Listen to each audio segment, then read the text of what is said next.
CREA São Paulo, Conselho Regional de Engenharia e Agronomia do Estado de São Paulo, apresenta CREAcast.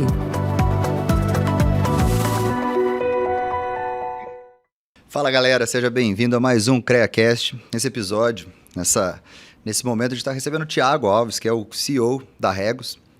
É um espaço, né, que está muito dentro do que a gente vem pregando, a gente vem compartilhando, a gente vem tentando fazer com que as nossas entidades, as nossas instituições aí tenham esse tipo de mentalidade, esse tipo de mindset, que é uma maneira bastante interessante de incentivar o empreendedorismo, a capacitação. Então, Thiago, obrigado por ter aceitado o convite, obrigado de ter ajustado a agenda com a gente aí e fica à vontade, cara, a casa é sua. Muito obrigado pelo convite. Seja bem-vindo ao Spaces, né? A gente está gravando esse podcast diretamente aqui dessa nossa unidade, que é uma unidade bem interessante. Depois a gente vai falar um pouquinho mais sobre ela.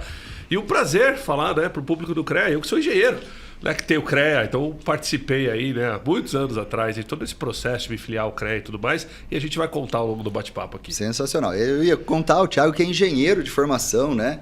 Então já vamos começar falando um pouquinho da sua formação, da sua história, até chegar aqui nessa posição. E o sucesso que você obteve na carreira de empreendedor ao longo aí da sua trajetória. Tá ótimo. Bom, eu vim morar em São Paulo muito novo, com 11 anos de idade, né? Sou mineiro, vim de uma cidade muito pequena. Cheguei em São Paulo, nessa selva de pedra, chama Bom Jardim de Minas. Certeza que pouquíssimos engenheiros nos ouvindo aí vão saber onde fica, né? Porque é muito pequena a cidade, tem 4 mil habitantes, divisa Carol, com o Rio de Janeiro. Que é de Minas. Também vai saber. Pode ser. E lá tem só queijo, doce de leite, é o que tem na cidade. Cachaça. E cachaça, isso é verdade. Uma igreja, 4 barzinhos. Mas eu vim morar em São Paulo e eu sempre me interessei pela área técnica, né? Minha mãe sempre incentivou. Eu acabei estudando no Liceu de Artes e Ofícios, onde eu fiz o técnico em mecânica, meu primeiro contato com a área técnica ali. E ao mesmo tempo eu fiz Senai eletrônica, né? Então eu ingressei no mercado de... técnico mesmo, técnico, né? Naquela época o ensino técnico ele era separado do ensino médio, né? De uma maneira bem diferente de como é hoje. Então foram 2 cursos bastante completos e era muito interessante porque no começo dos anos 90, o ensino médio técnico, né, a gente não chamava desse nome, mas ele era a garantia de empregabilidade, né? Se você fizesse qualquer curso desse, você tinha 99% de chance de sair empregado. E é o que as pessoas buscavam.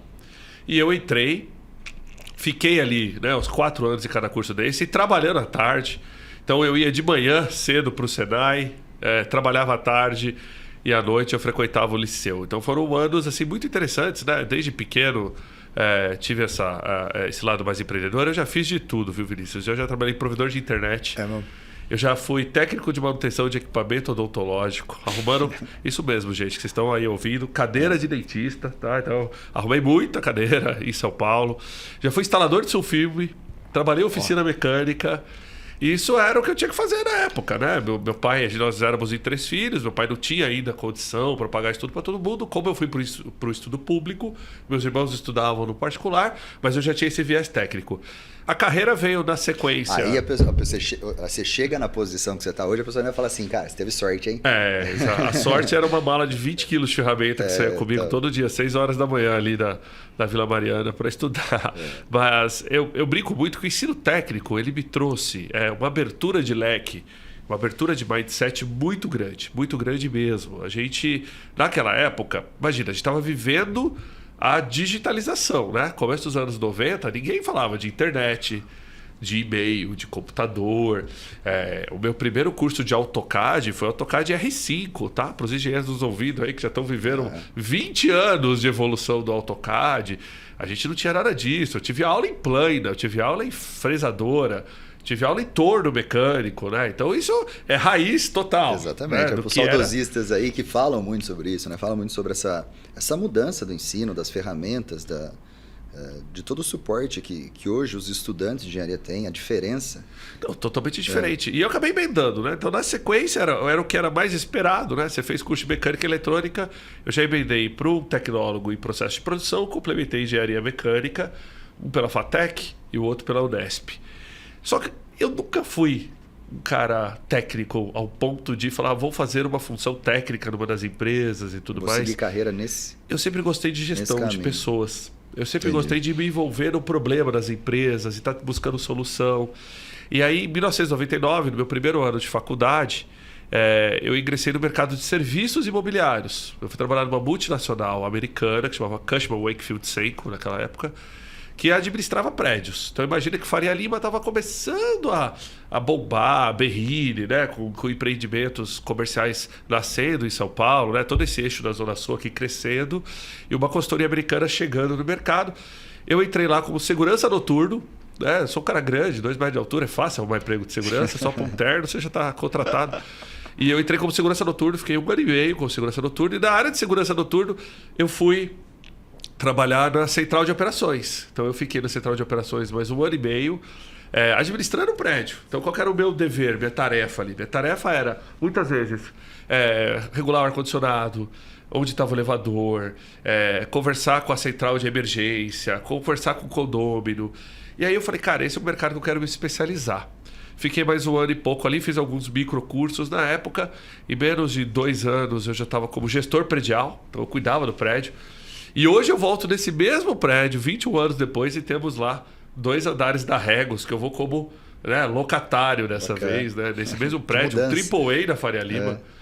E é engraçado que eu volto lá, eu vou na mesma central de segurança, cumprimento o pessoal, tá? Porque eu comecei lá, né? Foi um dos meus primeiros empregos, assim, da vida adulta. E essa foi minha escola, né? Para entrar no mundo dos negócios. Aí eu fui trabalhar no Grupo Seiko, para quem lembra do Ricardo Semler, que era um grande empreendedor dos anos 80, escritor de livro, né? Ele tinha várias empresas famosas, e a Seiko foi minha escola de business. Lá eu fui estagiário de finanças, diretor comercial, cuidei de operações, foi o cara que desenhou o uniforme de equipe, eu montei ordem de serviço, eu fiz sistema. Sim, tipo, a gente precisa montar um sistema. Quanto custa? É caro. Vamos aprender a fazer. Fui lá fazer um curso de Access para fazer um banquinho de dados para a gente fazer. Eu sempre fui muito fã de tecnologia, eu uso tecnologia bem, então eu usava isso a meu favor. E aí na Seiko crescemos bastante. Eu fui funcionário número 2 de uma empresa que chamava Manutenção Volante na época. Essa empresa vai ser vendida 5 anos depois para um grupo dinamarquês com 3.500 funcionários. Eu já era executivo-chefe dela. E aí eu ingressei no mercado mundial. Então a ISS, que é uma empresa que já não está mais no Brasil, mas na época tinha uma presença muito forte aqui. Eu fui trabalhar na América Latina, eu fiquei em Portugal e Espanha uma época, cuidei de toda essa região. Em 2010 eu fui para Johnson Controls, que é uma empresa americana, uma multinacional gigantesca, minha experiência de multinacionais, assim, também cuidando de América Latina, mas uma empresa muito focada em processos de produção. Para quem não sabe, a Johnson fabrica bateria de carro, como a Eliar, a Cedelco, banco de carro, Banco Recaro, interior automotivo, fabrica ar-condicionado, Hitachi, York. Então, assim, voltei para aquela área mais técnica, né? Só que não era muito o meu negócio, né? E aí, em 2015, a gente crescendo na época com a Regos, e a gente usava a Regos de escritório, todo mundo, e eu estava tentando crescer ainda mais com a Regos, e acabei conhecendo o fundador da Regos, numa história muito engraçada, porque eu estava tentando resolver um problema. Eu falei, olha, estou tentando achar alguém aqui para resolver o meu problema, não achei ninguém. Se estiverem precisando de alguém para resolver o problema, conte comigo. E eu vim parar aqui 4 meses depois. E aí eu comecei com o Latam, mas hoje eu lidero a empresa no Brasil. O Brasil é muito grande, a gente reporta direto para a Europa, para você ter uma ideia. São 126 países a empresa opera, 1.000 cidades, 3.500 unidades do mundo, e o Brasil é considerado uma operação grande, tanto que eu reporto direto para a Europa, enquanto o resto da América Latina reporta debaixo de Estados Unidos, né? E Estados Unidos reporta para a Europa. Então a gente tem uma operação muito consolidada aqui, 25 anos de mercado, muito interessante. E aí estou aqui já há 6 anos, né, vivendo essa revolução dos espaços de trabalho, né? Eu brinco que um dos meus trabalhos, um dos meus legados é popularizar a palavra coworking, né? Porque hoje, se eu falar para você coworking, você já sabe que é espaço compartilhado. Não interessa no que é. Se falar coworking de engenheiro, todo mundo vai saber o que é. Coworking de advogado, todo mundo vai saber o que é. Mas 5, 6 anos atrás ninguém sabia. Sim. Né? Então, é muito recente, né? É um legado que a gente está deixando, Exatamente. essa popularização, essa democratização, né, para ser mais justo, do conceito do compartilhamento de espaço, de ativos. E que hoje está tão na moda e que provavelmente é a saída de muitas empresas agora no pós-pandemia, compartilhar os seus ativos para reduzir custo, para buscar mais eficiência e essa nova economia, essa economia 4.0 e tudo mais. E aí, só para encerrar aqui, para não falar muito de mim, já falando, né? Mas eu gosto tanto de tecnologia, sempre fui envolvido com isso, com gadgets, com tal. E eu tenho uma característica que eu fui um dos primeiros donos de carro elétrico no Brasil. Sério? E eu lembro que quando eu comprei meu primeiro carro elétrico, eu fui o dono de carro elétrico número 33 do Brasil. de todos os meus amigos da época de faculdade, engenheiros, falam: Thiago, você vai bicar com essa tecnologia, o Brasil não funciona, etc e tal. E hoje, 6 anos depois, eu trabalho em parceria com a Audi do Brasil, como embaixador deles para veículos elétricos e mobilidade sustentável. E esse boom de carro elétrico que a gente está vivenciando no dia de hoje também tem um pouquinho do meu dedo aí, criando a Associação Brasileira de Proprietários de Veículos Elétricos e trazendo muita regulação para esse mercado. Pra você ter uma ideia, o Dia do Carro Elétrico na cidade de São Paulo foi promulgado em uma das minhas unidades em 2018, quando a gente organizou um encontro. São Paulo não tem rodízio para carro elétrico, que foi um trabalho da associação a qual eu ajudei a fundar. Então, se tem uma série de benefícios desse legado da mobilidade sustentável, também tem um pouquinho do meu dedo ali. Pô, que bacana, parabéns, puta história, puta referência aí, além da graduação, da formação em engenharia, mas essa multidisciplinariedade que você passou durante toda a vida, né? E sempre enfrentando desafios, sempre buscando solucionar problemas, lidando com pessoas. E a gente conversou um pouquinho antes, né? E você fala muito sobre carreira também, né? Você fala muito no LinkedIn sobre aquele engessamento que às vezes o aluno... Eu falei muito que hoje a graduação, né? A gente tem um problema de educação. A graduação, a formação profissional está muito distante da necessidade de mercado, não acompanha a evolução, a revolução que aconteceu. E você fala muito sobre carreira. E essa nova geração está precisando muito de orientação. Então, eu gostaria que você também desse aí uma palavrinha a respeito daquelas situações que você citou, de microdesenvolvimento. Mas se na sua opinião a gente tem um problema realmente de educação, de formação da base, né? Do formato que está estabelecido hoje. Eu acho que o Brasil carece, mas aí não é só o Brasil, não. O mundo inteiro carece de mais dinamismo na educação para que a educação acompanhe as tendências. Vamos pegar hoje a grade de uma engenharia e se a gente pensar dos 5 ou 6 anos, dependendo do tempo do curso ali que ele está se formando, você está estudando tecnologias de ontem para aplicar amanhã, não faz muito sentido, né? Talvez na engenharia civil, talvez na engenharia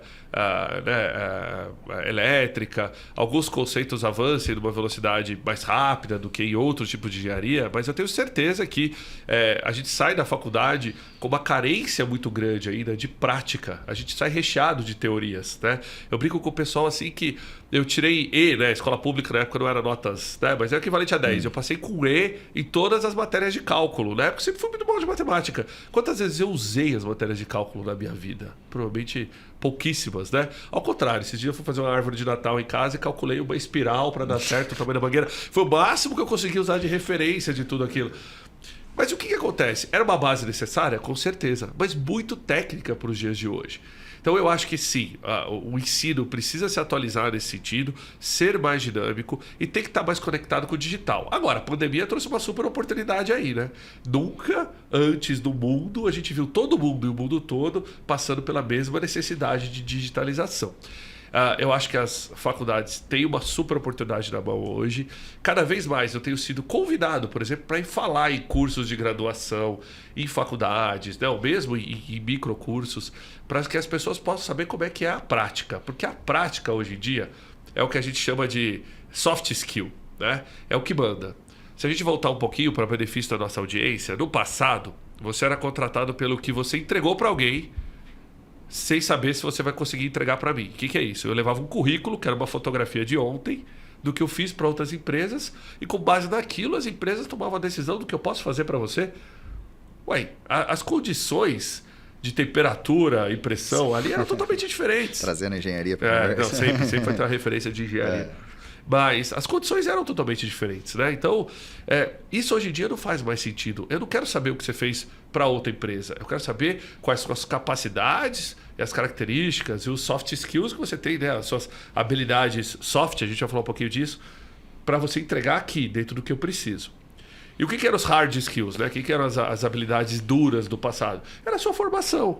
Eu sou engenheiro, ponto. Você era rotulado com aquela cabeça de diploma, que você sabe fazer conta, mas que você não tem jogo de cintura, de que você não é o cara que tem empatia, não serve fazer gestão de pessoas, etc e tal. Não é convidado para tomar uma depois do trampo, né? Esse cara é chato.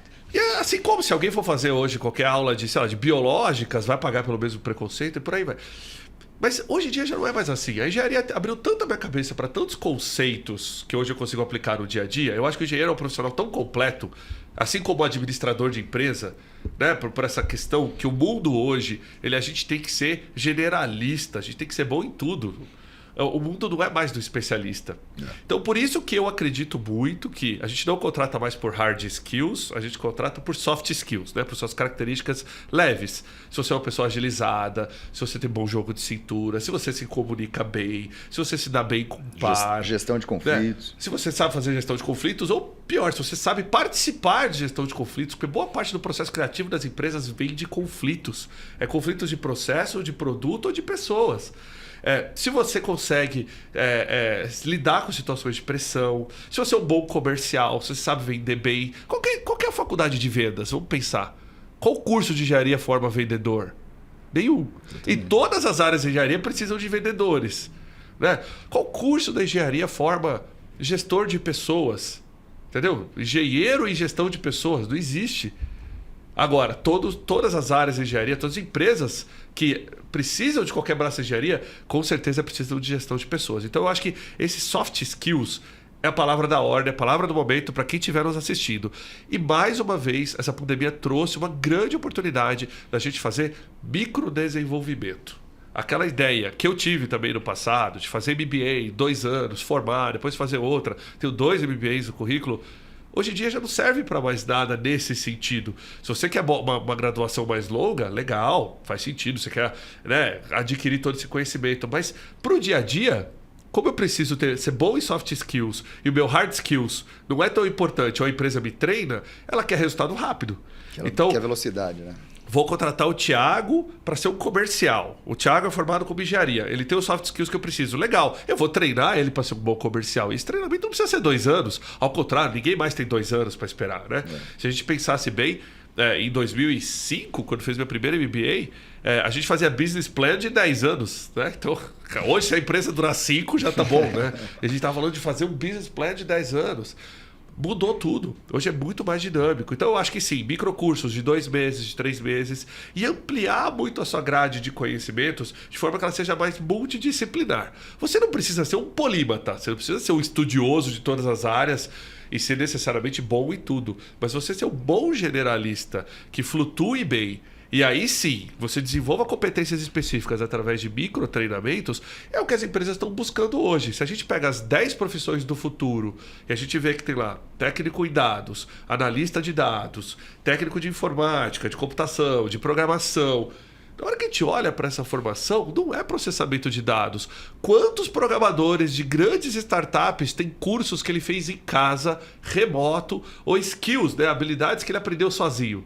E hoje ele ganha um bom salário e trabalha em grandes empresas.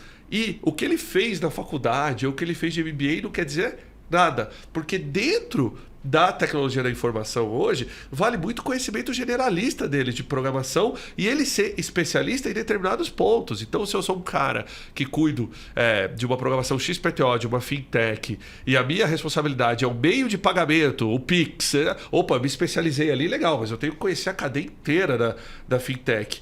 E não tem nenhuma faculdade hoje de meio de pagamento, não tem nenhuma faculdade hoje para te ensinar o Pix. Né? E provavelmente nas faculdades que a gente está falando hoje de economia, de processamento de dados, em nenhum momento a gente está abordando essa tecnologia que já está aí sendo utilizada por mais de 60% dos brasileiros. Então, esse dinamismo de hoje faz com que profissionais se reinventem. Uma dica para o pessoal, né? Eu falo muito de carreira no LinkedIn porque eu ouvi uma vez uma frase que me marcou. A gente tem que evitar que o nosso currículo vire um spam. Mandar currículo por aí, né? O objetivo de que vou mandar 100, vai que 5 me chama, 2 eu vou para entrevista e 1 me contrata, seu currículo virou spam. E currículo que vira spam, ele causa uma frustração pessoal tão grande que você vai até para essas entrevistas e tudo mais já derrotado. Sim. Já derrotado, né? Então, o processo de entregar currículo é um processo de venda. Você prospecta, você trabalha o lead, você cria relacionamento, você engaja e depois você se vende. Essa é a grande diferença. Quando você olha, hoje quem conhece de venda não fica desempregado. Toda empresa precisa vender. Você conhece alguma empresa que não precisa vender? Todas elas. Todas. Tem aquela que faz a venda passiva, que os clientes vão até ela, e tem a que faz a venda ativa, ela vai atrás de cliente. E tem o que faz os dois, né? O modelo híbrido. Só que toda empresa precisa vender. E começa com a venda no RH. Né? O processo de contratação é uma venda. Se vender, né? Se vender, mas cada vez mais eu faço muitas contratações aqui dentro. E a gente sempre busca, né? Contratar de maneira justa, sendo diverso, sendo inclusivo, que não é fácil no Brasil, tá? Vou falar para vocês, não é fácil. Então você tem que muitas vezes, isso que é legal, você não olhar hard skills. Porque se eu for olhar hard skills, quem tem acesso às melhores faculdades? Quem teve acesso a uma melhor educação de base, que tem uma melhor situação econômica. Então, você não vai trazer diversidade se você contratar da mesma forma aqui. Agora, soft skill, nada define.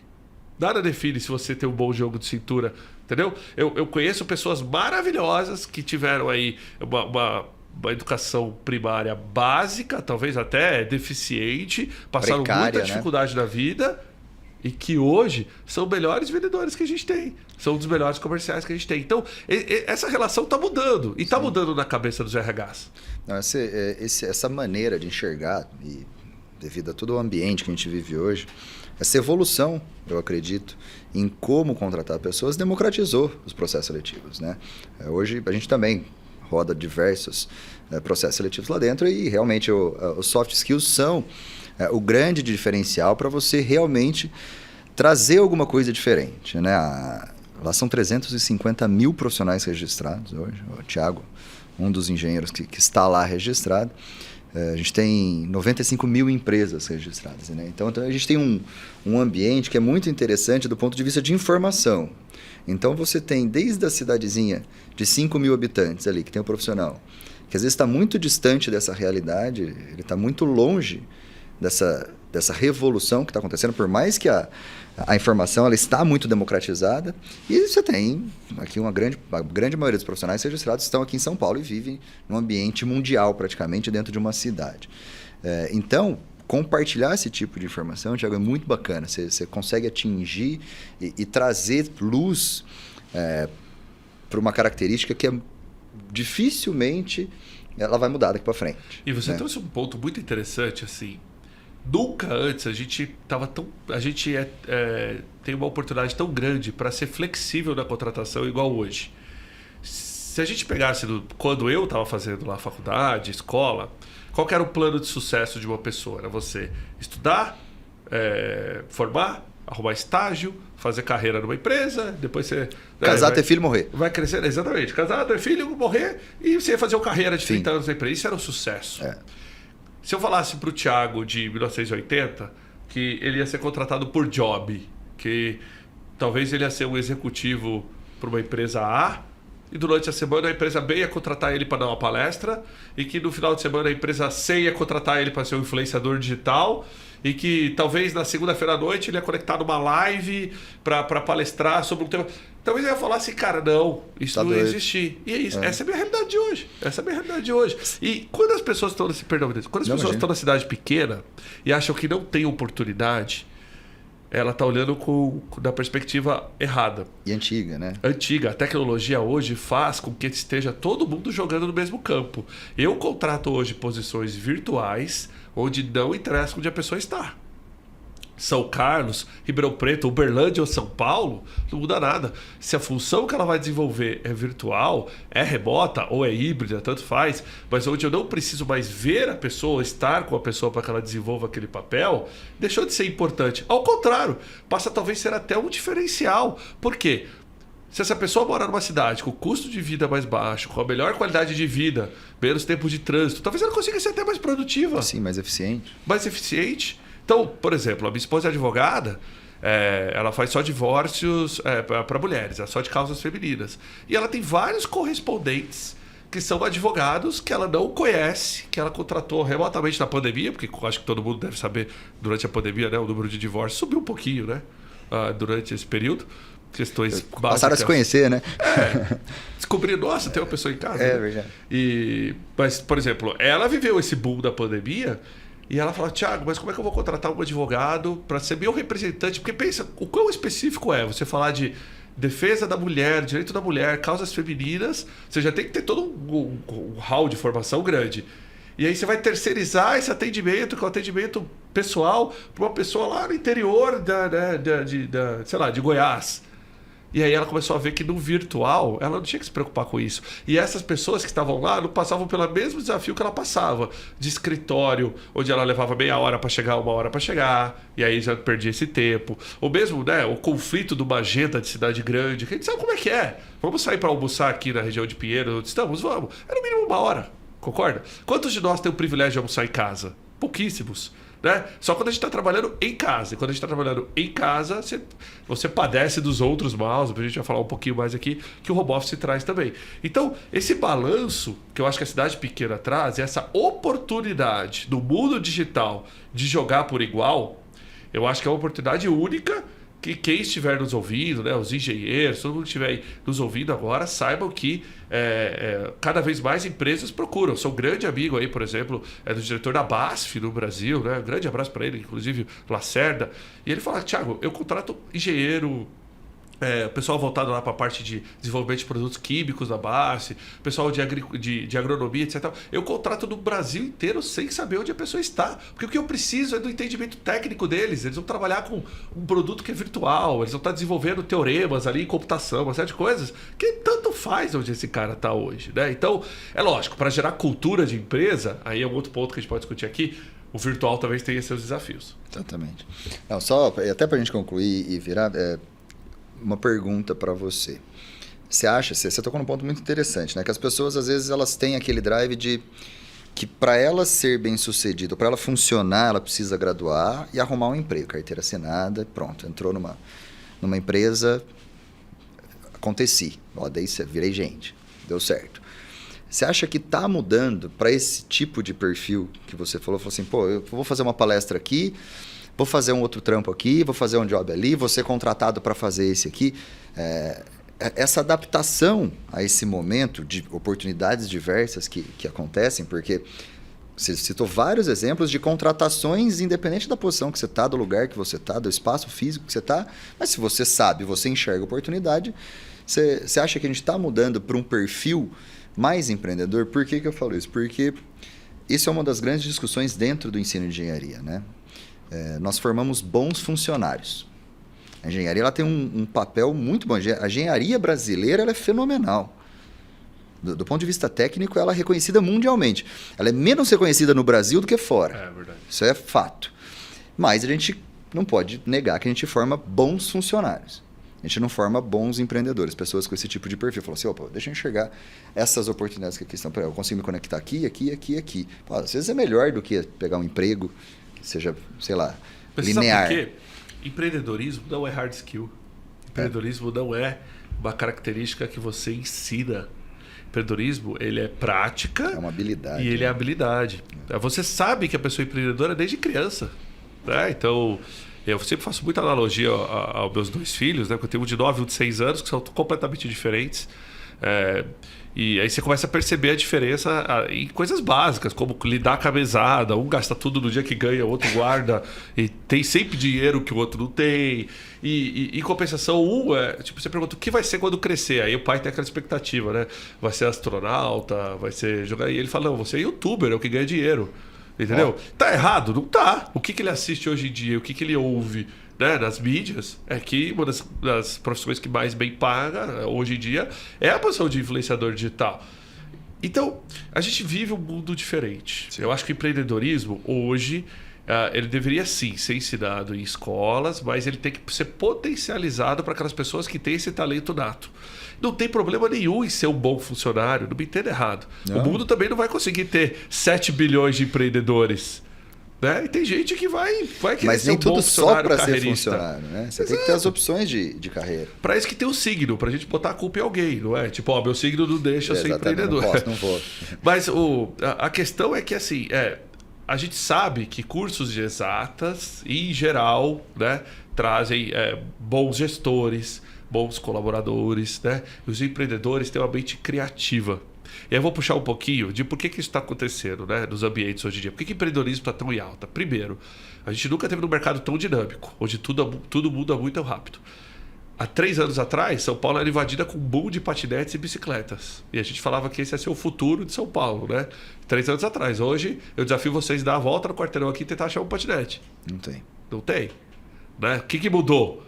que acabou com isso? Será que foi a pandemia? Ou será que o modal de transporte não era tão disruptivo como a gente achou que ia ser? Então, essa mentalidade criativa, ela também tem uma questão de dinamismo, timing, né? O momento certo de lançar ideias. Quantas pessoas não tiveram uma ideia igual a do iFood antes, só que talvez não tiraram do papel e o iFood tirou? Quantas pessoas já não pensaram em N casos do que está acontecendo hoje? Bom, vamos pegar home office. Videoconferência é novo? Não. Escrivania em casa é novo? Não. Internet em casa é novo? Não. Bater o ponto remoto é novo? Não. Por que o home office não foi aderido em massa antes, se é tão bom? Entendeu? Teve o seu timing para isso acontecer. Tá certo que foi um timing que veio junto de uma crise sanitária. Né? É o home force. Obrigatório. Mas, ou hell office, né, como alguns chamam. Mas a gente tem que ter o timing certo para o empreendedorismo. Agora, a gente vive no mundo do clash de gerações. O que é isso? Tem uma geração que está saindo dos ambientes de trabalho agora, que é a geração ali nascida em 1945 para frente, os baby boomers, pós-guerra. A gente tem uma geração que é a principal geração dos ambientes de trabalho hoje. Ela divide, a X e a Y dividem, né, mais da metade dos cargos do ambiente de trabalho, que são duas gerações com características diferentes, né? Quem nasceu ali dos anos 60 até 1980, que hoje já está com seus 50, 60 anos no ambiente de trabalho, é uma geração que está acostumada com esse plano de carreira que a gente comentou aqui. Nasce, cresce, estuda, depois faz o estágio, vai.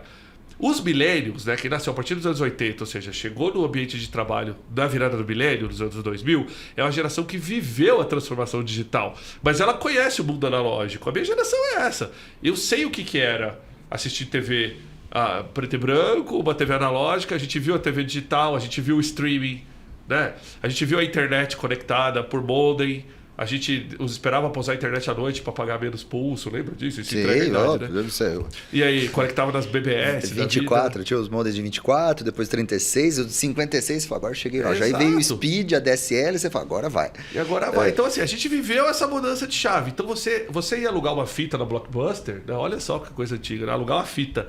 E se você não devolvesse a fita rebobinada, ali, você pagava uma multa. Eu sou do interior, né? Eu sou nascido em Mogi Guaçu. Lá não tinha Blockbuster, lá era 100% vídeo. Então, competidor, aí tinha a mesma regra, né? E hoje, se você vai carregar ali no Netflix ou em qualquer serviço de streaming, na Amazon, etc., e o vídeo demora mais que 10 segundos para carregar, você já acha que tem um problema no streaming, você vai lá, reseta o modem, acha que a internet está ruim. A gente viveu essa transformação. Sim. E mais do que isso, a gente viveu essa mudança de paradigma de qualidade prestada.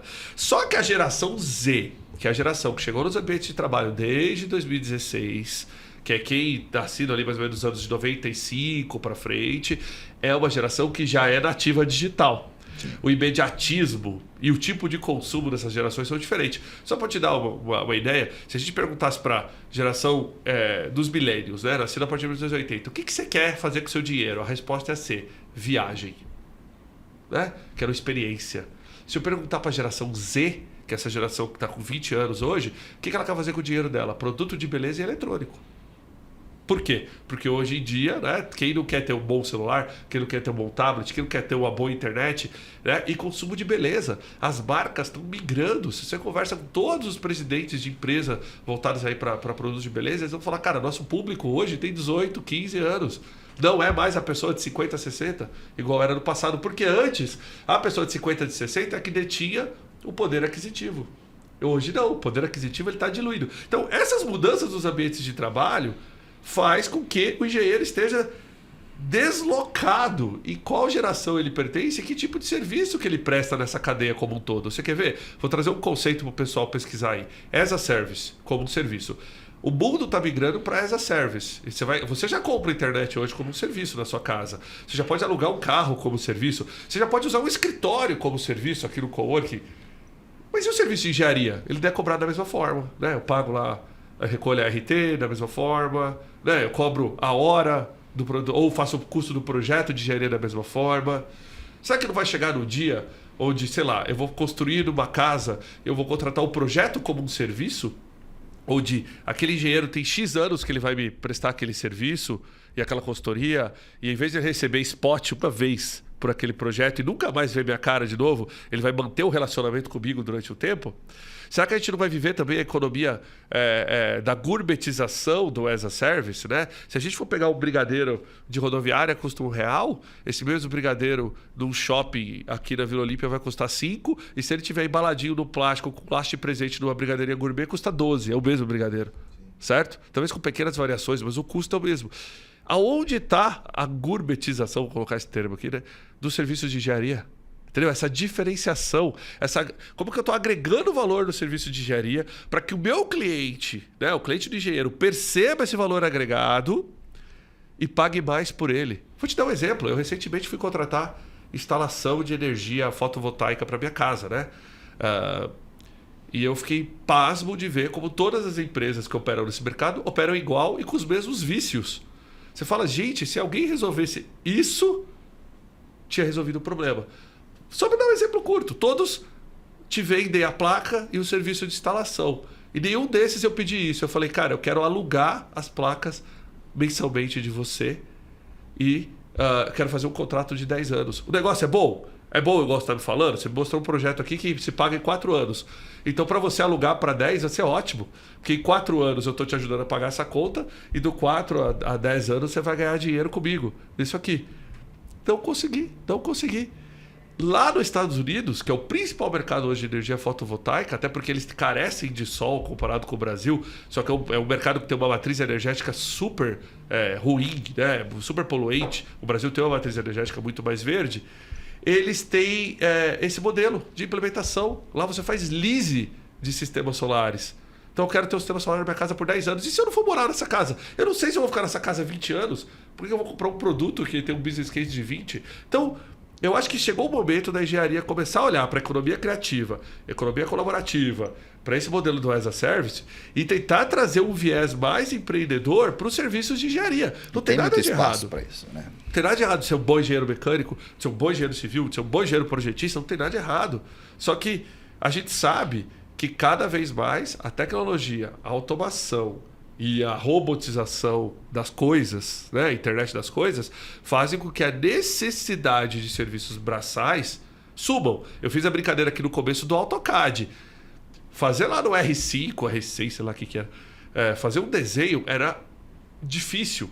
Eu, que vim da época de aprender a desenhar em prancheta, eu preferia fazer na prancheta, que era mais difícil fazer no computador do que fazer na prancheta.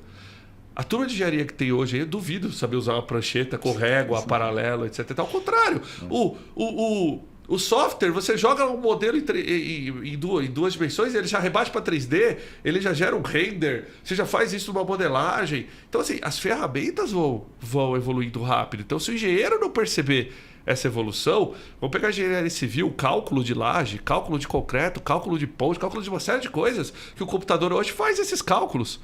Né? Talvez vai chegar um momento que eu não preciso do engenheiro civil para fazer cálculo, eu preciso do engenheiro civil muitas vezes para ter a ideia de qual é o melhor projeto. Por que a arquitetura cresceu tanto nos últimos anos? Né? Quando a gente pega a profissão do arquiteto, tinha uma época, né, que a gente na minha época o CREA ainda tinha as duas, né?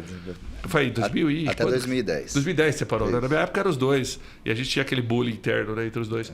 Só que por que a arquitetura, a gente viu um crescimento tão grande da arquitetura nos últimos anos? Porque o que a arquitetura trabalha muito, né? A questão do conceito, a questão da experiência. Né? Eu brinco que eu fui em muitos escritórios de arquitetura, como esse espaço que vocês estão aqui foi desenhado por um escritório de arquitetura. Onde o arquiteto me vende um projeto com todos os cálculos, a engenharia, a obra, tudo pronto. Turnkey, viro a chave, eu pago tudo para ele, eu entro no dia com tudo pronto, até a louça do café do local. Exatamente. Esse é um diferencial absurdo. Se eu fosse pegar há 20 anos atrás, onde eu ia ter que contratar um projeto com um, gerenciar a obra com o outro, comprar os materiais do lado de cá, mudou. E vou te falar mais. Hoje eu consigo construtoras, incorporadoras, onde eu não pago nem R$1. Ele constrói e me aluga o prédio do jeito que eu quero, ele investindo tudo com base em contrato de performance ao longo do prazo. Então lembra que eu falei da economia do as a service? Eu consigo fazer isso em prédios hoje. Entendeu? Prédios que me são entregues da forma que eu quero para eu explorar os próximos anos. Olha que coisa doida está acontecendo. Então eu acho que o engenheiro tem que entender esses movimentos, tem que estudar, tem que pesquisar, tem que estar ligado com centros de inovação. Cowork é um bom lugar para ele estar ligado com inovação, ver o que está acontecendo, mas não só no cowork. Tem muita coisa online disponível hoje, mas não pode ficar longe. Não pode achar que, não, eu já fiz minha parte, já estudei, que esse é um mal que padece o engenheiro, tá? Não só o engenheiro, mas quase todas as profissões. Mas eu acho que, por exemplo, a área de humanas e biológicas, ela se atualiza com muito mais frequência do que a área exata se atualiza. Eu não lembro quando eu voltei para atualizar conceitos de que eu estudei na engenharia. Ao contrário, zero. Né? Talvez algumas pessoas com necessidades específicas o façam, mas não é uma necessidade geral. Bacana, Thiago. Você falou do coworking aí. Como eu disse, assim, o CREAcast, né, o podcast, esse canal de comunicação que a gente criou, é justamente realmente democratizar coisas que estão acontecendo que podem servir para profissionais, para empresas, né? Eu citei ali no começo que a gente tem 185 associações espalhadas pelo estado de São Paulo. Então você pega assim, a gente tem 645 municípios no estado, temos 350 mil profissionais, 95 mil empresas, e essa capilaridade, e geralmente a unidade do CREA está dentro dessas associações. Até mandar um abraço para todos os presidentes de associação, que eles fazem um trabalho muito bacana para os profissionais na região, né? Eles se adaptam ali para saber o que o profissional precisa e por meio de parcerias com o CREA, eles desenvolvem iniciativas de capacitação, eles geram valor para o profissional, porque o CREA fiscaliza a profissão, né? São ações, finalidades diferentes. E o que eu queria que você compartilhasse com esse pessoal? Porque a gente está vindo numa linha para que eles enxerguem o que é esse ambiente, como que funciona o coworking, o que é o coworking, assim. Então volta lá assim, no conceito mesmo, e o quanto isso é bacana para as pessoas que vivem aqui, né? Que trabalham aqui, as conexões, o network, tanto que isso, esse ambiente, esse ecossistema pode ser muito interessante para esse público, para essas empresas, esses profissionais, que o espaço físico a gente já tem. A gente não tem o conceito, a gente não tem a mentalidade, a gente não tem o ecossistema. E eu acho que aqui está um baita exemplo para compartilhar com eles. Com certeza. Bom, deixa eu começar definindo, né? Então, coworking são espaços compartilhados. Sejam eles prédios inteiros, alguns andares, espaços pequenos. Tudo que é compartilhado e que envolve espaço é definido pelo termo que, inclusive, já é aportuguesado, chamado coworking ou cowork, né? Com K mudo. O coworking não é novo, por incrível que pareça, né? Ele foi inventado em 1989, até pelo fundador do nosso grupo, lá na Bélgica, onde ele percebeu que as pessoas estavam comprando café e fazendo reunião na calçada, ou se apertando num café. Ele tinha um trailer de alimentação, um food truck da época, né? Tinha um trailer de alimentação, e ele percebeu aquela necessidade, ele vendeu o trailer, alugou o prédio do lado, dividiu em salinhas, fez uma parceria com o café e falou, quer alugar o café, quem comprar o café ganha 15 minutos de uso da salinha, ou quem alugar a salinha ganha o café. E ali nasceu a Regos, em 1989, esse conceito rapidamente ganhou o mundo. O Brasil recebe a primeira unidade da Regos em 1994, aqui no WTC, inauguração do WTC na Berrini. Imagina, olha o quão novo é, né? Assim, chegar a um dos principais prédios que foram landmarks aqui na cidade de São Paulo, junto já com uma unidade da Regos, né? Foi o contrato global da Regos com o World Trade Center na época. E quando chegou, a gente não chamava de coworking, tinha outros nomes, né? Isso já chamou escritório virtual, isso já chamou campus, escritório compartilhado, mas coworking eu acho que foi o termo que mais democratizou esse conceito. O coworking ele consiste de você compartilhar espaços e ideias. O que é isso?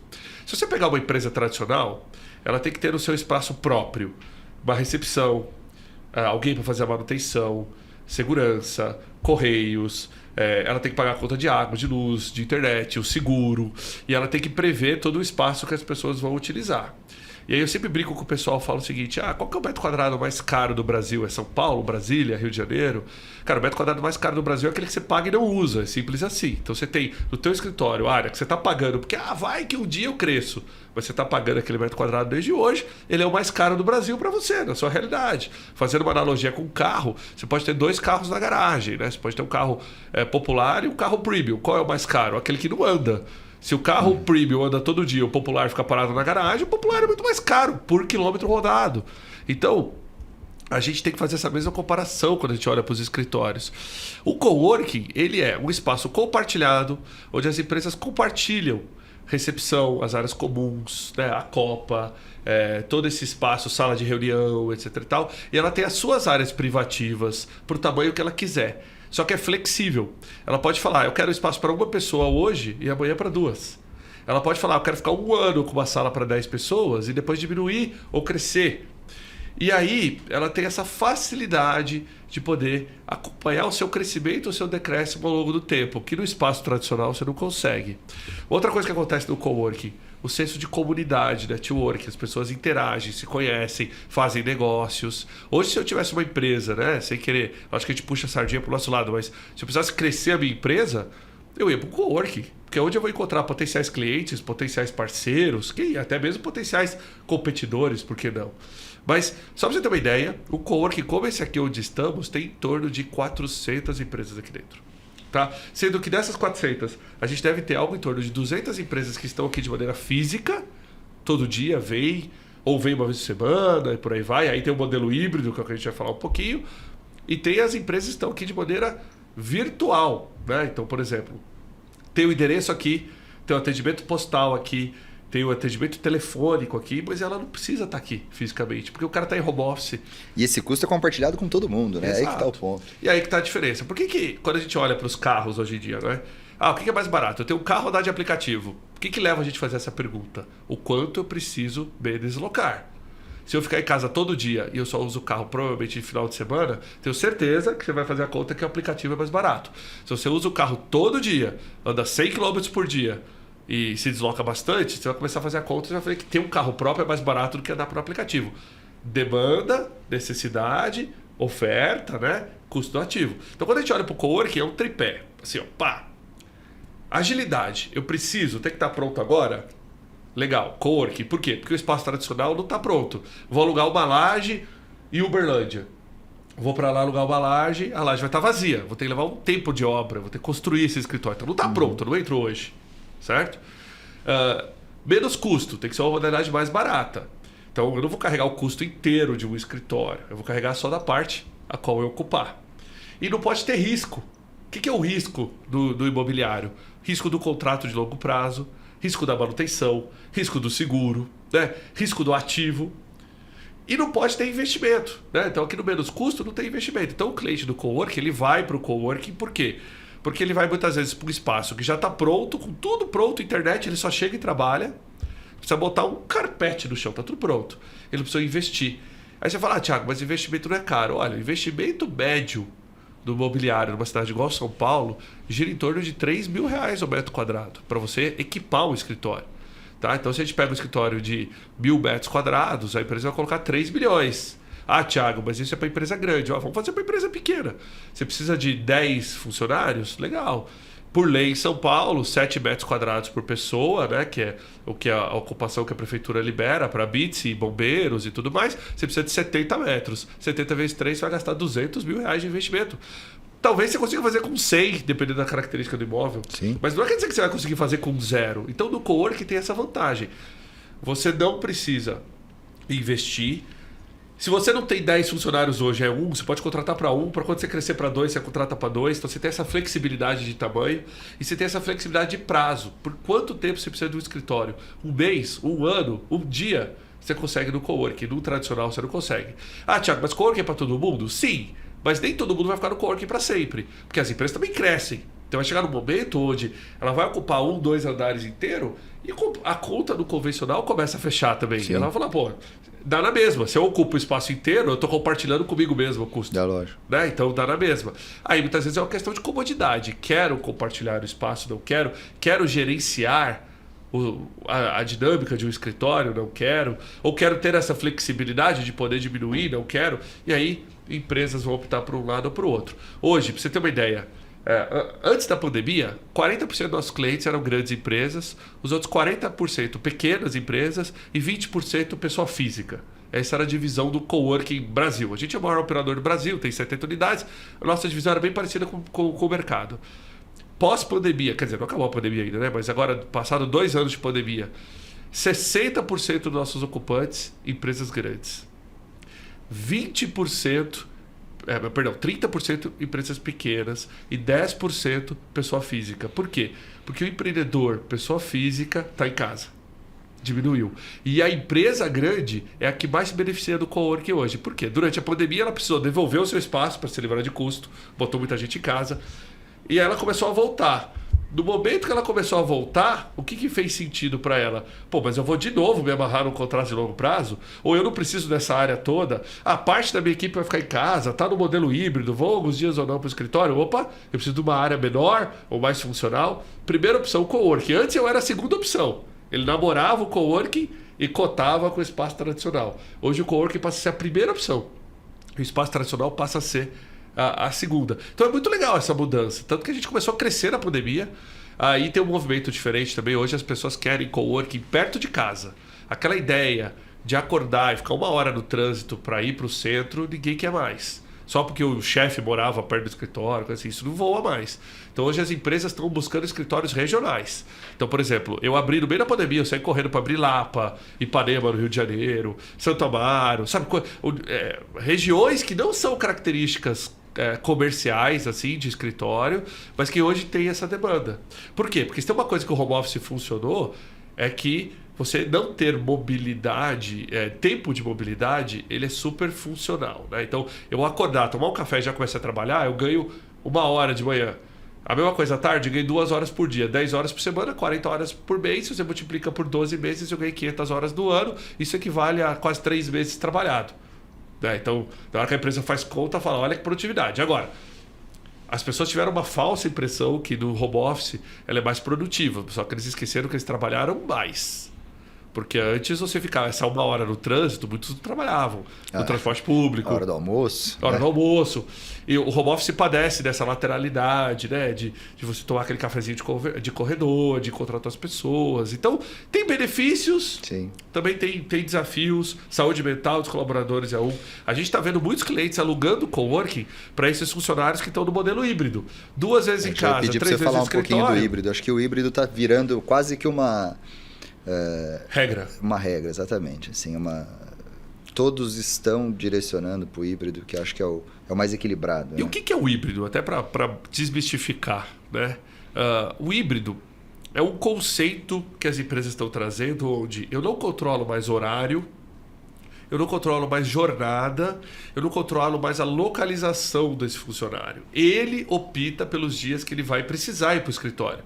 E o escritório passa por uma reinvenção. Ao invés de eu ter que ir para o meu escritório porque é lá que o meu chefe quer que eu esteja, eu passo a ir para o escritório porque eu preciso estar no escritório para ser produtivo. Você delega a decisão de ir para o escritório para o colaborador. Não é mais para o chefe. Aquele chefe que fazia cara crachá, controlava o horário, promovia a pessoa que chegava no horário certinho, ou que estava todo dia ali. A dedicação deixou de ser esses componentes. Então, para você ter um modelo híbrido, não dá para ter um modelo híbrido se você ainda controla jornada, horário e localização. Começa por aí. Então, você tem que abrir mão desses controles. Não é fácil. Nossa legislação é bem chata. Tem que homologar com o sindicato, tem uma série de coisas. Mas as empresas que estão implementando isso estão vendo funcionários muito mais engajados. Eu fiz uma pesquisa recente no LinkedIn, que teve até milhares de votos, me surpreendeu bastante a pesquisa, que eu falei, olha, o que vocês preferem? Ganhar a mesma coisa que você ganha hoje e trabalhar 3 vezes de casa, 2 vezes de escritório, ou seja, modelo híbrido, ganhar mais, ter 15% de aumento, mas ter que ir para o escritório todo dia, ou ganhar menos, 15% a menos, só que você ter 100% de flexibilidade no dia e na hora que você quer trabalhar e da onde que você quer trabalhar. Para minha surpresa, 80% das pessoas querem ou modelo híbrido ou ganhar menos e ter flexibilidade. Só 20% querem ir para o escritório todo dia ganhando mais. Aí volta no que eu falei lá das gerações e tudo mais. As pessoas não ganham mais salário. O diferencial não é mais o meu pacote mensal. O meu diferencial muitas vezes é qualidade de vida. Condição. E o modelo híbrido traz qualidade de vida. Né? A gente acostumou a ficar perto dos pets. A gente acostumou a ficar perto da família. E aí, de repente, eu tenho que abandonar tudo para voltar para o escritório? Não faz sentido. A gente tem um grande cliente nosso, que é uma indústria de bebidas, que divulgou na mídia, olha, a gente agora tem uma diretoria de saúde mental dos funcionários. E essa empresa é uma das empresas que mais demanda para a gente hoje contratação desse modelo híbrido. Ela fala o seguinte, olha, eu preciso de X diárias de escritório na nuvem para minha força de trabalho. E aí a minha força de trabalho pode reservar onde ela quiser. Eu não sei onde ela vai querer. Você entra no aplicativo e reserva. Então eu tenho, por exemplo, 30 e poucas unidades em São Paulo, o cara escolhe a mais perto da casa dele e trabalha. Ok. E aí, final do mês, eu fecho a continha do bar lá e levo para ele. Olha, tiveram tantos usos, tá aqui. Agora, para ele, isso é tão interessante, porque com o modelo tradicional, como é que ele ia oferecer isso? Ele não ia ter 35 escritórios espalhados. Entendeu? Outra coisa, mesmo que ele tivesse, ele precisa ocupar aquele escritório para fazer sentido. Se a pessoa decide quando ela vai e por que ela vai, ele começa a ficar com um metro quadrado pago e não utilizado. Então, esse modelo híbrido, hoje em dia, ele é o diferencial para trazer talento, ele é um diferencial para que as empresas possam manter a saúde do funcionário em dia, e mais do que isso, para que você possa medir a real produtividade. Por quê? Se a gestão deixou de ser cara crachá, horário, né, o dia que você trabalha, e passou a ser performance, então eu vou trazer indicadores-chave de performance, eu vou trazer, olha, você tem que me entregar esse nível de produtividade, etc e tal, não interessa mais o que eu controlava antes. Então a forma correta de medir performance está ligado com o modelo híbrido. E isso a gente vai sentir agora, com a volta mais em massa, por causa da vacinação que avançou bem. A gente já está sentindo que muitas empresas estão voltando. E vai acontecer aquela coisa que a gente ainda não sabe direito o impacto. Assim, por exemplo, qual que é a nova leva de promoção de funcionários? Se antes eu promovia aquele que era talvez mais certinho, né, mais ligado aos valores da empresa, e amanhã eu vou promover porque tem a melhor performance, eu tenho que investir muito mais em ferramentas de performance para poder medir a performance. Porque performance não é mais o horário de quanto eu trabalhei, quantas horas extras eu fiz. Os indicadores são outros. Os indicadores são outros. E eu vou te falar, ninguém sabe quais são os indicadores, porque é difícil medir performance. É fácil medir performance de produto. Eu consigo falar para você quantos copos eu vendi. Quantos copos você produziu. Quanto eu produzi. Quanto teve de refugo. Isso é fácil. Agora, se eu falar para você, quantos funcionários tiveram a saúde mental abalada para produzir esse copo? Você já não consegue. Entendeu? Ou... e como que eu faço para produzir esse copo com pessoas mais felizes? Me dá um KPI de felicidade, não existe. Né? Bom senso não tem régua. Então isso começa a ser o driver dessas grandes organizações. E vai chegar nas pequenas também, elas vão ter que buscar isso. Agora, eu acho que a gente vai viver um modelo, né, nos próximos anos muito interessante de demanda no mercado imobiliário por espaços flex, como a gente chama também, né, o nosso modelo. Porque a gente já está vendo hotel virar coworking, né, com room office. A gente está vendo oficina mecânica que oferece um coworking enquanto as pessoas esperam arrumar seu carro. A gente está vendo conceito de moradia flex, onde a parte de cima do empreendimento é moradia por aluguel, por assinatura, e na parte de baixo é espaço de coworking. Sim. Então, coworking está crescendo e está crescendo numa dinâmica tão grande, puxado pelo trabalho híbrido, mas puxado por essa questão dessa geração flex que está aí. Que se ela não tem carro, e muitas vezes até, né, o seu relacionamento ali por aplicativos, com amigos e com tudo isso, se ela já tem esse nível de desapego na vida pessoal, será que no escritório ela vai topar trabalhar no tradicional? Não. Aí ela acaba indo pro flexível. Pô, Thiago, cara, sensacional. Dos pontos que eu queria abordar com você, acho que eu bati todos aqui. Tem algum que você acha importante a gente compartilhar com esse público? E aí depois, para finalizar, queria só fazer uma pergunta, uma curiosidade mesmo. Olha, eu ia sugerir para todo mundo que queira conhecer um pouco mais desse mercado de escritório flexível, de visitar um coworking. Qualquer coworking, gente, entra na sua cidade, entra no seu bairro, pesquisa em qualquer aplicativo de mapa, os coworkings próximos e vá. Ou venha conhecer a Regos aqui, só procurar o Thiago, que ele vai receber vocês. Fazer um day use para nossa conta, né? Vir um dia experimentar.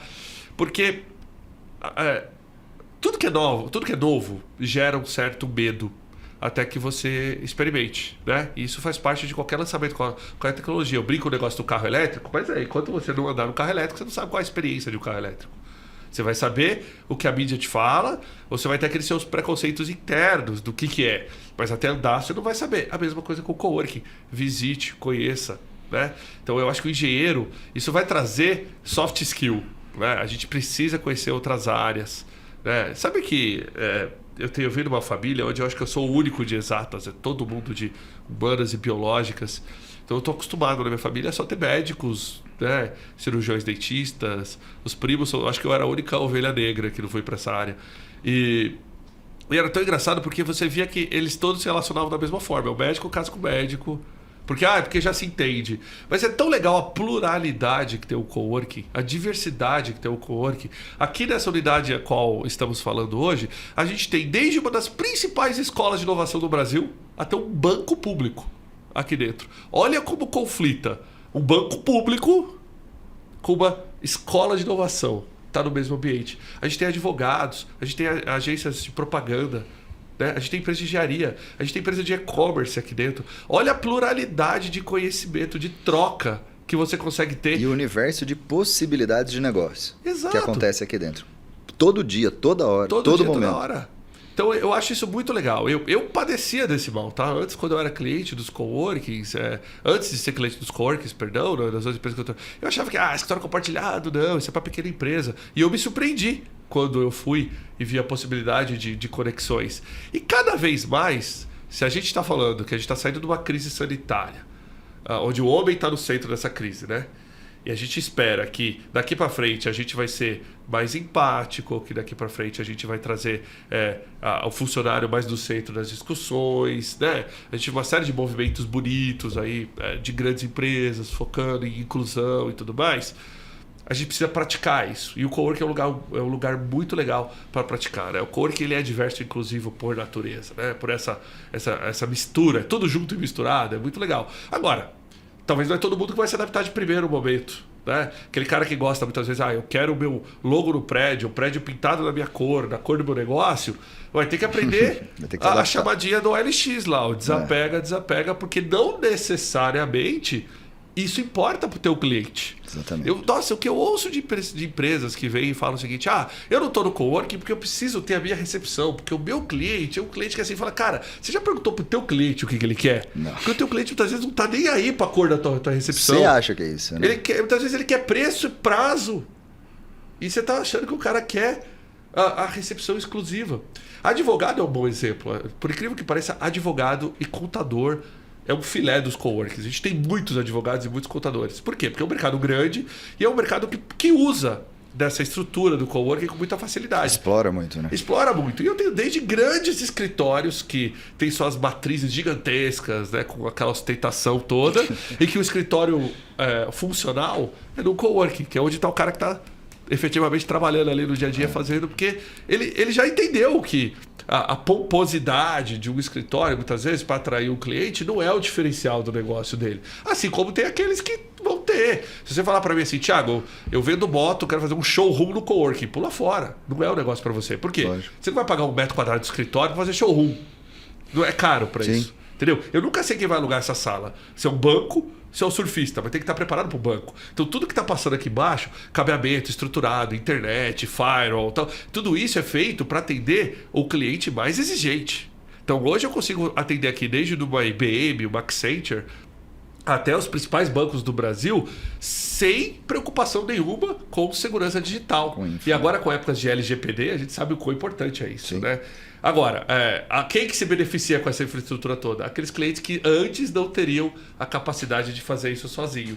Né? Porque ele não investir tantos milhões de reais em segurança digital, mas porque ele está num coworking que tem que estar preparado para todo mundo, ele acaba se usufruindo dessa infraestrutura toda. Cara, sensacional. Eu compartilho muito dessa ideia. Eu acho que isso aqui precisa ser mais popularizado ainda, né? E precisa ser difundido e precisa chegar até na cidade, na menor cidade do estado, que pode ajudar muito as pessoas. Então esse é o objetivo de eu tentar impulsionar tanto. Agora a pergunta aqui para a gente finalizar, Thiago, agora é pro Thiago, pro pai aí de 2 crianças, pro marido, pro CEO, pro engenheiro, pro empreendedor. Caramba, tanta gente assim. Não, porque eu quero a sua ótica assim, que essa ótica diversa mesmo que você tem. Qual é o grande problema do país hoje, na sua opinião? A gente tem mais 1 hora de podcast? Quanto tempo a gente tem para responder essa pergunta? Olha, eu acho que começa pelo que está escrito na nossa bandeira. A gente precisa trabalhar mais progresso. Entendeu? E é difícil trabalhar progresso, porque envolve a gente pensar como sociedade. A gente está muito dividido como país. A politização dividiu opinião de tudo. Da forma como a gente come, a forma como a gente se veste, a forma como a gente trabalha, a forma como a gente vota. E isso é ruim para o Brasil, né? Eu acho que a gente tem que voltar a ser brasileiro, pensar como uma unidade só. E principalmente pensar no progresso do nosso país. E o progresso ele tem que ser inclusivo, ele tem que trazer todo mundo para a discussão, entendeu? Todos os lados.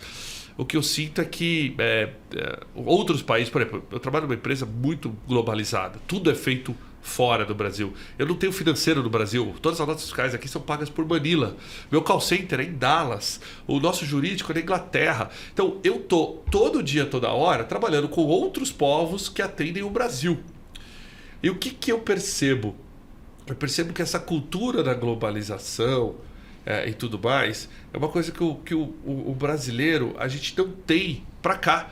A gente acha que muitas vezes, não, tal empresa XPTO, essa empresa fica ali não. Se ela estivesse em São Paulo funciona, mas porque ela fica ali não funciona. Então eu acho que a gente precisa parar e repensar valores próprios, individuais, para que efetivamente a gente tenha progresso. A gente não vai chegar, a gente não vai ser o país do amanhã. Eu já acreditei fortemente de que o Brasil era o país do amanhã. Né? De que, e olha que engraçado, quando você trabalha em empresa internacional, você está o tempo todo explicando notícias, né? Você explica todas as notícias possíveis. E eu estou fazendo isso nos meus últimos 20 anos, em todos os governos e tudo que passou aí. Vai para cá, vai para lá, faz isso, faz aquilo. Estamos no topo do ranking, estamos embaixo do ranking, vira o ranking, a gente está dos dois lados. Então, é difícil, porque a gente passa por uma insegurança muito forte lá para fora. E como profissional. Agora, sabe o que é legal? A gente é criado num ambiente tão inóspito que se o brasileiro for para fora, ele tem super sucesso. Eu lembro quando eu comecei a viajar na América Latina, Europa, e trabalhar, todo mundo falava, nossa, mas você sabe fazer isso também? Eu falava, gente, mas isso é básico lá no Brasil. Mas por que não? Você faz ou você tá morto lá no Brasil. Como assim? Você cuida de operação, você sabe calcular faturamento, você sabe fazer preço, você sabe calcular imposto, você sabe como... Ué, se eu não fizer isso, eu não vendo no Brasil. Mas lá fora, você não precisa fazer isso, porque o negócio funciona. Então, eu acho que essa multidisciplinaridade que o brasileiro tem, se a gente explorasse ela para o bem no Brasil, a gente ia resolver metade dos problemas que o Brasil tem. A gente é um país grande, dimensões continentais, não é fácil, muita desigualdade. Eu tento olhar para a diversidade e inclusão de maneira diferente, né? O pessoal da minha equipe sabe. Esse tema senta na minha cadeira, não é na cadeira do RH, não é na cadeira de ninguém, sou eu que empurro para que a gente seja uma empresa diversa e inclusiva. Porque eu não posso mudar o meu status quo, né, de ter nascido homem, branco e chegar onde eu cheguei com o meu mérito. Mas eu posso mudar para baixo, eu posso ajudar, eu posso fazer com que eu tenha mais mulheres, eu posso fazer com que eu tenha mais equidade racial na empresa. E a gente não está lá. E olha que número interessante eu vou te dar. Eu tenho 80% das minhas colaboradoras são mulheres. 80%. Qual empresa no Brasil tem 80% da folha formada por mulheres? Só que a gente não parou aí. A gente falou, cara, tudo bem, eu estou super bem com o protagonismo feminino, mas eu ainda treino meus funcionários, meus colaboradores, igual eu treinaria se eu fosse uma empresa que tivesse 60% de homens. Pô, se eu tenho um público tão diverso, eu tenho que ter treinamento diverso. A gente foi lá e se aliou uma escola de liderança feminina. Porque se o meu público, né, meus colaboradores são mulheres, eu tenho que focar nessa especificidade que eu tenho. E a mesma coisa quando eu falo de diversidade, de inclusão, de trazer mais pessoas e trazer para perto, né? E ser um ambiente que seja efetivamente, eu quero que as pessoas batam no peito com orgulho e falem, cara, tenho orgulho de trabalhar na Regus, porque eles estão buscando fazer a diferença no meio ambiente, na sociedade, né? E na forma como a gente se põe. Então eu acho que se a gente olhasse para a sociedade como a gente olha para as empresas, já seria um bom passo aí. Mas eu acho que no CPF dá para fazer muito mais diferença do que no CNPJ. A gente espera que o CNPJ resolva o problema e que no CPF... Não, aí é o governo que vai fazer. Ao contrário, a gente consegue fazer a diferença no CPF também. Filho, obrigado mais uma vez por ter recebido a gente. Que obrigado, isso, prazer, muito obrigado. Baita conversa, pergunta respondida. E espero que vocês tenham gostado desse bate-papo. Tem muita dica bacana, tem muita coisa bacana. Eu conheci o Thiago hoje, mas foi uma conversa muito bacana, muito também do que eu acredito. Então fica aí esse conteúdo para vocês, opinem aí, sugiram os novos caminhos, novos entrevistados. Thiago, obrigado. Muito pela obrigado recepção, a todos, pelo café, também, por ter recebido a gente. E fica à vontade para conectar nas mídias sociais, quem tiver dúvida, né? Encontrar no LinkedIn, Instagram, estamos lá, né? Bater papo, Como é sempre que é aberto para todo mundo. O Instagram seu? Fala pro pessoal aí. Bom, gente, lá. Só procurar por Thiago Alves, sem o H, né? Thiago Alves, e qualquer uma das mídias aí, por Regus, Space, você vai encontrar. É fácil, mais fácil do que passar o @. O pessoal nosso aí do meu Instagram, das minhas redes também, daqui a pouco a gente vai postar as redes do Thiago também, tá bom? Galera, brigadão. Thiago, sucesso, cara. Valeu, obrigado. Parabéns. Você ouviu CREAcast, o podcast dos profissionais das engenharias, agronomia e geociências. Uma realização do CREA São Paulo, Conselho Regional de Engenharia e Agronomia do Estado de São Paulo, que você ouve no site e aplicativo da CBN e também nas principais plataformas de áudio.